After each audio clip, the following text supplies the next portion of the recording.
عمر فاروق رضی اللہ تعالی عنہ زمانہ صحابه زمانہ د یو بی خپل خاون سرا په خبرو کې ستیزه خبرو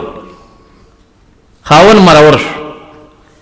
وی کوسه وا مداسه زیبه ولګي چې توینه به تلالش امارت اسلامی د عدل نظام د کامل المؤمنین ته شکایت وک بیا برانه بدل خلی خرازه اول شکایت امیر المؤمنین ته کوم بیا وسه ګورم بیبی نه مرور دی او امیر المؤمنین تراغه دروازې ته چرور رسید دن نوز د امیر المؤمنین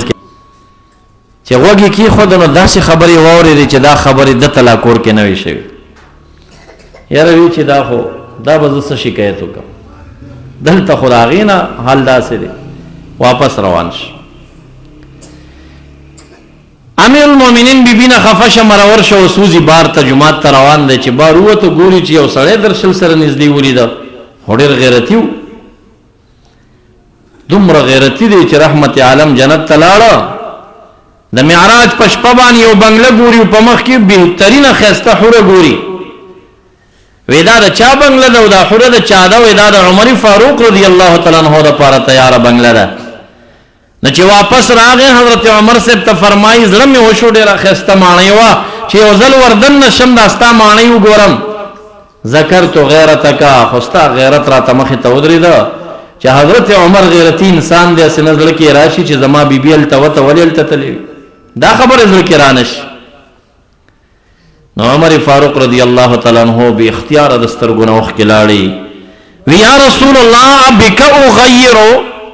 زما پتا باندې غیرتونه کوم کاش زما کور ته ملک تشریف وړي وی چې خو برکت شي وي تا باندې مزه غیرت کوم نو دې ډیر غیرتیو نو چا شخص ولید چې دا ولید دل تراغه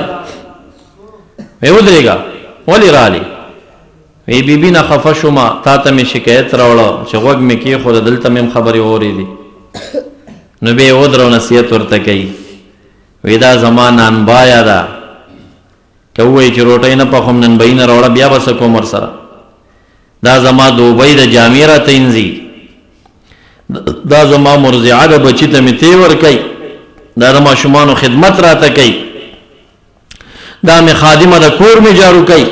دا څومره کارونه دا کوي دغه کارونه لوازم او واجبات په دی باندې نو خو لکه بیام احسانات مونږ تاسو سره کوي دا ټول پوره کوي دا خپل کار غني زړه کې ناراضي چې دا زما کار نه دی باید بل څوک وکي یو کار بل دی چې په دی لازم دی او د خاون په حق دی چې ورځ یو کشپي چې کله پاکوا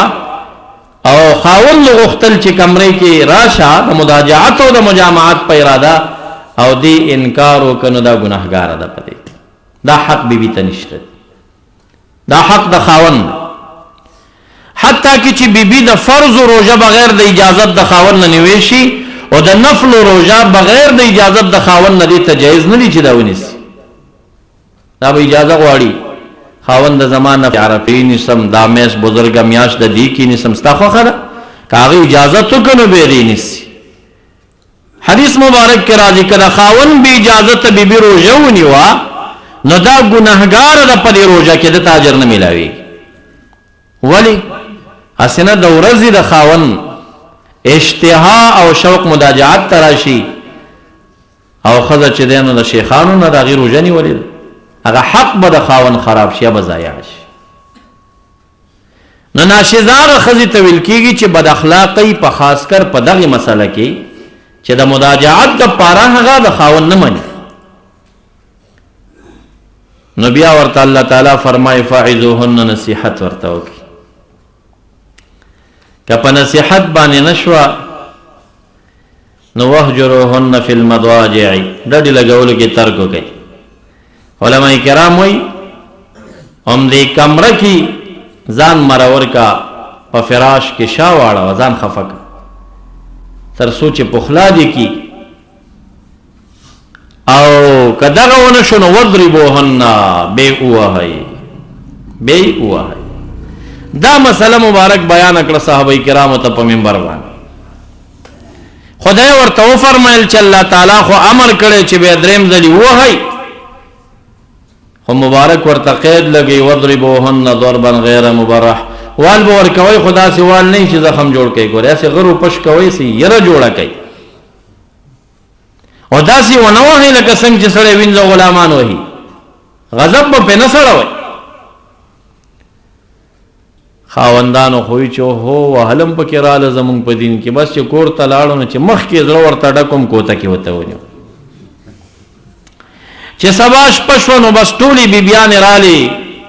د بیبي عایشې رضی الله عنها دا کور او د مبارک دا دننه کور د بیبیانو د مسجد نبوي نه ډک شو ټولې په شکایت رالې اے بیبي عایشې ته لږ د محبوب نه پوښتنه وکړه دا څه مسله بیان کړې ده مونږ په کور کې سرمن واړه هر یو وی چې راغی خاون غوسه وواله یا بلم وی وال دا مسله څه شوې ده دا سره کوم مسله بیان شوې ده مبارک چې د شپې راغی یا رسول الله صلی الله علیه وسلم دا څنګه مسله مو بیان کړې دي بیان ټولې په شکایت راغلي مبارک خو پوه شو په مسله باندې چې دا خو قران کریم آیت راغلی او ما شرح کړی دي ما خو دوی پویم کړل چې غلامانو وینځغونې موای زخم پکې مو جوړوي خو چې بد اخلاقه خزره او د خاون مطالبه نه مانی نه د هغې دپاره په نصیحت نه کېږي دا ماغه بیان کړه واپس وته منبر ته یا دغه ټیم یا د سبعي مانځه نه بعد بیا کېناست او صحابه کرام یې راغونډ وی تاسو ته پرون ما څه مسله بیان کړې وه او په تاسو صحابو کې بهترین انسانانو مغه دي خیرکم نساء چې څوک د خپلو بیبیانو سره ښه چلند او روش کوي هغه بهتر خلک واپس ترغیب ورته ورکړه دې خبرې ته چې بیبیانو سره خوش اخلاقي نرمي د وهلو لار نه بلکې د اخلاقو لار استعمال کوي بیبي صفیه رضی الله عنها باندې چې کله واده وشو خیبر نه را روانو په لاره باندې و درېیمه شپه د واده وه اوخه ډولۍ جوړه شوه مبارک راغی د ډولۍ لاندې کېناست او قدم شریفه یې داسې قط که او بیبي صفیې ته وایي په دې قدم باندې دا زما په زنګون قدم کېږده او دې ډولۍ ته پورته شه په دې غزوه کې په زرګونو صحابه کرام موجود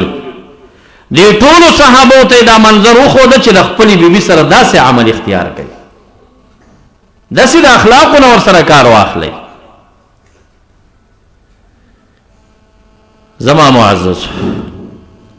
الرجال قوامون علی النساء د کور واکداری د مال واکداری دا هر د کور د کنټرول ټول خبرې د خاوند سره دي زنانو د حقوق خپل انداز دې څه حصہ د هغې مې بیان کړ او دغه شان تعلیم او تربیت د دې وړو ماشومانو حق د حضانت د مور دی او حق د تعلیم شرعي د پلار دی ډیرو ځایونو کې دا مسائل راشي یا بیبي طلاق شي د بچو مسله راشي بچی د پلار کېږي بچی د مور کېږي دا یو جزئي اختلافي ده پاکستان کې ډیر زیاتو ځایونو کې په دې لانجه وي نو د دې مسله دا ده چې جنکۍ ذات